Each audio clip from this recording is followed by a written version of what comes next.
Hi friends, welcome to Adarsh kitchen. ಬನ್ನಿ friends, ಇವತ್ತಿನ ವಿಡಿಯೋದಲ್ಲಿ ಒಂದು ಸೂಪರಾಗಿರೋ ಸಾಂಬಾರ್ ರೆಸಿಪಿನ ಮಾಡ್ತಾಯಿದ್ದೀನಿ. ಅದಕ್ಕಿಂತ ಮುಂಚೆ ನಮ್ಮ ಚಾನಲ್ಗೆ ಸಬ್ಸ್ಕ್ರೈಬ್ ಮಾಡಿರೋರು ಎಲ್ರಿಗೂ ಥ್ಯಾಂಕ್ಸ್. ಸಬ್ಸ್ಕ್ರೈಬ್ ಮಾಡಿದೆ ವಿಡಿಯೋನ ನೋಡ್ತಾ ಇದ್ರೆ ಈಗಲೇ ಸಬ್ಸ್ಕ್ರೈಬ್ ಮಾಡ್ಕೊಳ್ಳಿ. ವಿಡಿಯೋ ನೋಡಿದ್ಮೇಲೆ ಒಂದು ಲೈಕ್ ಮಾಡೋದನ್ನ ಮರಿಬೇಡಿ. ಯಾವಾಗಲೂ ಹೀಗೆ ಸಪೋರ್ಟ್ ಮಾಡ್ತಾಯಿರಿ ಫ್ರೆಂಡ್ಸ್. ಇವತ್ತಿನ ವಿಡಿಯೋದಲ್ಲಿ ಬೇಳೆ ಮತ್ತು ಪಾಲಕ್ ಸೊಪ್ಪನ್ನು ಹಾಕಿ ಹೇಗೆ ಸಾಂಬಾರು ಮಾಡೋದು ಅಂತ ನೋಡೋಣ. ನಾನಿಲ್ಲಿ ಮೊದಲಿಗೆ ಒಂದು ಕುಕ್ಕರ್ನ ತೊಗೊಂಡಿದ್ದೀನಿ.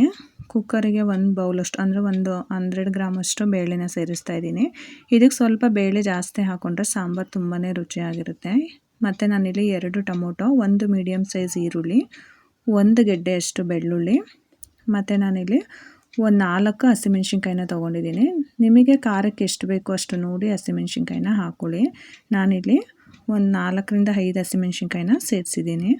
ಮತ್ತು ನಾನಿಲ್ಲಿ ಪಾಲಕ್ ಸೊಪ್ಪನ್ನ ಚಿಕ್ಕಗೆ ಕಟ್ ಮಾಡ್ಕೊಂಡು 2ರಿಂದ 3 ಸಲ ಚೆನ್ನಾಗಿ ಸೊಪ್ಪನ್ನು ವಾಶ್ ಮಾಡಿ ಸೇರಿಸ್ತಾ ಇದ್ದೀನಿ. ಸೊಪ್ಪನ್ನು ಚೆನ್ನಾಗಿ ತೊಳ್ಕೊಬೇಕು.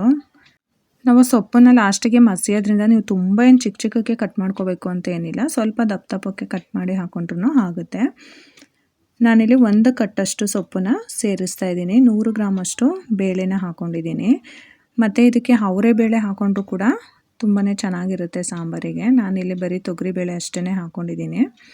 ನೋಡಿ, ಸ್ವಲ್ಪ ಆ ಸೊಪ್ಪು ಎಲ್ಲ ಪ್ರೆಸ್ ಮಾಡಿದ್ರೆ ನೀರಲ್ಲಿ ಮುಳುಗೋ ಅಷ್ಟು ನೀರನ್ನು ಹಾಕ್ಕೊಳ್ಳಿ. ನೋಡಿ, ಇಷ್ಟು ನೀರು ಹಾಕ್ಕೊಂಡ್ರೆ ಸಾಕು ಬೇಯಿಸೋಕ್ಕೆ. ಈಗ ಬೇಳೆ ಎಲ್ಲ ಚೆನ್ನಾಗಿ ಬೇಯಬೇಕು. ಅಲ್ಲಿವರೆಗೂ ನಾನಿಲ್ಲಿ ಒಂದು 3 ವಿಷಲ್ನ ಹೊಡ್ಸ್ಕೊತಾ ಇದ್ದೀನಿ. ಒಂದೊಂದು ನೀರಿಗೆ ಒಂದೊಂದು ಥರ ಬೇಳೆ ಬೇಯುತ್ತೆ. ಕೆಲವು ನೀರಿಗೆಲ್ಲ ಒಂದೇ ವಿಷಲಿಗೆ ಚೆನ್ನಾಗಿ ಬೆಂದ್ಬಿಡುತ್ತೆ ಅಂತಾರೆ. ನೋಡಿ, ನೀವು ಡೈಲಿ ಮಾಡೋದ್ರಿಂದ ಎಷ್ಟು ವಿಷಲ್ ಹೊಡ್ಸ್ಕೊಂಡ್ರೆ ಬೇಳೆ ಚೆನ್ನಾಗಿ ಬೇಯುತ್ತೆ ಅನ್ನೋದನ್ನು. ನಾನಿಲ್ಲಿ ಒಂದು 3 ವಿಷಲ್ನ ಹೊಡ್ಸ್ಕೊಂಡಿದ್ದೀನಿ. ನೋಡಿ, ಬೇಳೆ ಫುಲ್ಲು ಪಾಯಸ ಆಗೋಗಿದೆ. ಅಲ್ಲಿವರೆಗೂ ಬೇಯಿಸ್ಕೊಂಡಿದ್ದೀನಿ ನಾನು. ಬೇಳೆ ಚೆನ್ನಾಗಿ ಕಲಸೋಗ್ಬೇಕು, ಆಗ ಸಾಂಬಾರು ಒಳ್ಳೆ ಟೇಸ್ಟ್ ಇರುತ್ತೆ. ನೋಡಿ, ಗೊತ್ತಾಗ್ತಿದೆ ಅಲ್ವಾ, ಬೇಳೆ ಫುಲ್ಲು ಬೆಂದಿದೆ. ಈಗ ಇದನ್ನು ನೀರನ್ನ ಸಪ್ರೇಟಾಗಿ ನಾನು ಬಸ್ಕೊತಾ ಇದ್ದೀನಿ.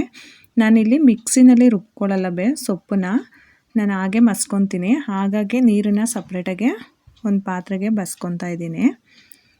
ಮಿಕ್ಸಿನಲ್ಲಿ ರುಬ್ಬಿಟ್ರೆ ಒಂಥರ ಫುಲ್ಲು ಪೇಸ್ಟ್ ಥರ ಆಗಿಬಿಡುತ್ತೆ. ಅದೇನೋ ಆ ಥರ ನನಗಿಷ್ಟ ಆಗಲ್ಲ. ಹಾಗಾಗಿ ನಾನು ನೀರನ್ನು ಸಪ್ರೇಟಾಗಿ ಬಸ್ಕೊಂಡು ಸೊಪ್ಪು ಮಸಿಯೋದ್ರಲ್ಲಿ ಮಸ್ಕೊಂಡ್ಬಿಡ್ತೀನಿ. ಅದು ತುಂಬಾ ಚೆನ್ನಾಗಿರುತ್ತೆ. ನೋಡಿ, ಈ ಥರ ಮಸಿಯಾಗಿ ಉಂಡಿರುತ್ತಲ್ಲ, ಇದರಲ್ಲಿ ಚೆನ್ನಾಗಿ ಬೆಂದಿರುತ್ತಲ್ವ ಸೊಪ್ಪು ಎಲ್ಲ. ನೀವು ಒಂದು 2-3 ಸಲ ಚೆನ್ನಾಗಿ ಈ ಥರ ಮಸ್ಕೊಂಬಿಟ್ರೆ ಸಾಕು. ಎಲ್ಲ ಚೆನ್ನಾಗಿ ಸೊಪ್ಪು ಎಲ್ಲ ಚೆನ್ನಾಗಿ ಮ್ಯಾಶ್ ಆಗಿಬಿಡುತ್ತೆ.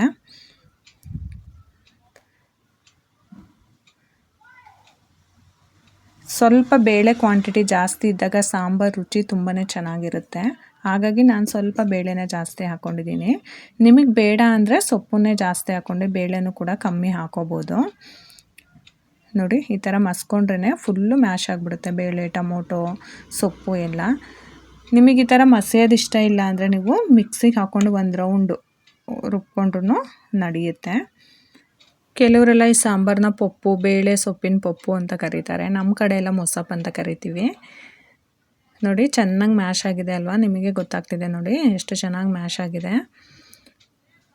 ನಿಮಗೆ ಹಸಿಮೆಣ್ಸಿನ್ಕಾಯಿ ಬೇಡ ಅಂದರೆ ಒಣಮೆಣ್ಸಿನ್ಕಾಯಿ ಕೂಡ ಹಾಕೋಬೋದು. ಇಲ್ಲಾಂದರೆ ನೀವು ಸಾಂಬಾರು ಪುಡಿ ಬೇಕಾದ್ರೂ ಹಾಕೋಬೋದು.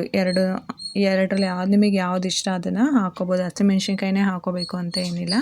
ಕೆಲವರು ಹಸಿಮೆಣ್ಸಿನ್ಕಾಯಿನ ಇಷ್ಟಪಡದೇ ಇರೋರು ಬೇಯಿಸೋದಕ್ಕೇ ಒಣಮೆಣ್ಸಿನ್ಕಾಯಿ ಕೂಡ ಹಾಕೋಬೋದು. ಅದು ಬೇಡ ಅಂದರೆ ನೀವು ಈಗ ಒಗ್ಗರಣೆ ಎಲ್ಲ ಹಾಕಿದ್ಮೇಲೆ ಸಾಂಬಾರನ್ನ ಹಾಕ್ತಿರಲ್ಲ, ಆಗ ನೀವು ಸ್ವಲ್ಪ ಸಾಂಬಾರು ಪುಡಿನೂ ಕೂಡ ಸೇರಿಸ್ಕೋಬೋದು. ಹಸಿಮೆಣ್ಸಿನ್ಕಾಯಿ ಹಾಕಿದ್ರೆ ರುಚಿ ಚೆನ್ನಾಗಿರುತ್ತೆ ಅನ್ನೋದಕ್ಕೋಸ್ಕರ ನಾನು ಹಸಿಮೆಣ್ಸಿನ್ಕಾಯಿನ ಸೇರಿಸಿದ್ದೀನಿ. ಈಗ ನಾನು ಅದೇ ಕುಕ್ಕರ್ನ ಸಹ ತೊಳ್ಕೊಂಡು ಅದೇ ಕುಕ್ಕರಿಗೆ ಒಂದು 2ರಿಂದ 3 ಸ್ಪೂನ್ ಎಣ್ಣೆನ ಹಾಕ್ಕೊಂಡಿದ್ದೀನಿ. ಎಣ್ಣೆ ಸ್ವಲ್ಪ ಚೆನ್ನಾಗಿ ಬಿಸಿ ಆದಮೇಲೆ ಸಾಸಿವೆನ ಸೇರಿಸಿದ್ದೀನಿ. ಸಾಸಿವೆ ಸ್ವಲ್ಪ ಚಟಪಟ ಅಂತ ಸಿಡಿದ್ಮೇಲೆ ಒಂದು 5-6 ಎಸಳಷ್ಟು ಬೆಳ್ಳುಳ್ಳಿನ ಜಜ್ಜಿ ಹಾಕ್ಕೊತಾ ಇದ್ದೀನಿ. ಮತ್ತು ಒಂದು ಅರ್ಧ ಈರುಳ್ಳಿ, ಸ್ವಲ್ಪ ಕರಿಬೇವಿನ ಸೊಪ್ಪನ್ನ ಒಗ್ಗರಣೆಗೆ ಹಾಕ್ಕೊತಾ ಇದ್ದೀನಿ.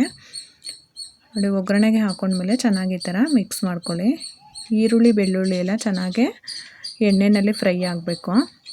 ತುಂಬಾ ಬೇಗ ಕ್ವಿಕ್ಕಾಗಿ ಮಾಡ್ಕೋಬೋದು ಸಾಂಬಾರನ್ನ, ಮತ್ತು ರುಚಿನೂ ಕೂಡ ತುಂಬಾ ಚೆನ್ನಾಗಿರುತ್ತೆ. ನಾನಿಲ್ಲಿ ಒಂದು ಸ್ವಲ್ಪ ಅರಿಶಿನ ಪುಡಿನ ಸೇರಿಸ್ತಾ ಇದ್ದೀನಿ. ಮುದ್ದೆಗೂ ಮತ್ತು ರೈಸಿಗೂ ಎರಡಕ್ಕೂ ಕೂಡ ತುಂಬಾ ಚೆನ್ನಾಗಿರುತ್ತೆ ಸಾಂಬಾರು. ಮತ್ತು ತುಂಬ ತೆಳ್ಳಗೆ ಮಾಡ್ಕೋಬಾರ್ದು, ಇದು ಸ್ವಲ್ಪ ಗಟ್ಟಿನೇ ಇರಬೇಕು. ಮುದ್ದೆಗೆಲ್ಲ ಆದರೆ ಸ್ವಲ್ಪ ಗಟ್ಟಿ ಇದ್ರೇ ಚೆನ್ನಾಗಿರುತ್ತೆ. ನೀವು ಒಂದು ಸಲ ಈ ಥರ ಅಂದರೆ ಮಿಕ್ಸಿಲಿ ರುಬ್ದೇನೆ ಈ ಥರ ಮಸ್ತಿ ಸಾಂಬಾರನ್ನ ಟ್ರೈ ಮಾಡಿ ನೋಡಿ, ತುಂಬಾ ಚೆನ್ನಾಗಿರುತ್ತೆ. ನೋಡಿ ಈರುಳ್ಳಿ ಮತ್ತು ಬೆಳ್ಳುಳ್ಳಿ ಎರಡೂ ಕೂಡ ಸಾಫ್ಟ್ ಆಗಿದೆ. ಈಗ ನಾನು ಅವಾಗೆ ಮಸ್ತಿಟ್ಕೊಂಡಿರೋ ಅಂಥ ಸೊಪ್ಪು ಮತ್ತು ಬೇಳೆನ ಸೇರಿಸ್ತಾ ಇದ್ದೀನಿ. ಪಾಲಕ್ ಸೊಪ್ಪನ್ನೇ ಒಂದನ್ನೇ ಹಾಕಬೇಕು ಅಂತ ಏನಿಲ್ಲ, ನೀವು ಪಾಲಕ್ ಸೊಪ್ಪು ಜೊತೆಗೆ ಮೆಂತ್ಯ ಸೊಪ್ಪನ್ನು ಕೂಡ ಸೇರಿಸಿ ಹಾಕೋಬೋದು. ಎರಡೂ ಸ್ವಲ್ಪ ಸ್ವಲ್ಪ ಮಿಕ್ಸ್ ಮಾಡು ಕೂಡ ಹಾಕೋಬೋದು. ನಾನು ಪಾಲಕ್ ಸೊಪ್ಪು ಮಾತ್ರ ಇತ್ತು ಅನ್ನೋದಕ್ಕೋಸ್ಕರ ಬರೀ ಪಾಲಕ್ ಸೊಪ್ಪಿನ ಸಾಂಬಾರನ್ನ ಮಾಡ್ತಾಯಿದ್ದೀನಿ. ಮೆಂತ್ಯ ಸೊಪ್ಪಿದ್ರೆ ನಾನು ಪಾಲಕು ಮೆಂತ್ಯ ಎರಡೂ ಮಿಕ್ಸ್ ಮಾಡು ಕೂಡ ಮಾಡ್ತೀನಿ. ನೋಡಿ, ರುಚಿಗೆ ತಕ್ಕಷ್ಟು ಉಪ್ಪನ್ನ ಸೇರಿಸ್ಕೊಳ್ಳಿ. ಒಂದು 2 ಕುದಿ ಬಂದರೆ ಸಾಕು. ಉಪ್ಪೆಲ್ಲ ಹಾಕಿದ್ಮೇಲೆ ಚೆನ್ನಾಗಿ ಒಂದು ಸಲ ಮಿಕ್ಸ್ ಮಾಡ್ಕೊಳ್ಳಿ. ನೋಡಿ, ಇಷ್ಟು ಕನ್ಸಿಸ್ಟೆನ್ಸಿ ಇದ್ದರೆ ಸಾಕು. ಸಾಂಬಾರ್ದು ಮುದ್ದೆಗೂ ಅನ್ನಕ್ಕೂ ತುಂಬಾ ಚೆನ್ನಾಗಿರುತ್ತೆ. ಹೊಟ್ಟೆ ತುಂಬಿದ್ರೂ ಕೂಡ ಇನ್ನೂ ಒಂದು 2 ತುತ್ತು ಊಟ ಮಾಡೋಣ ಅನ್ನೋಷ್ಟು ರುಚಿಯಾಗಿರುತ್ತೆ ಸಾಂಬಾರು. ನೋಡಿ, ಕುದಿಲಿಕ್ಕೆ ಸ್ಟಾರ್ಟ್ ಆಗಿದೆ ಸಾಂಬಾರು.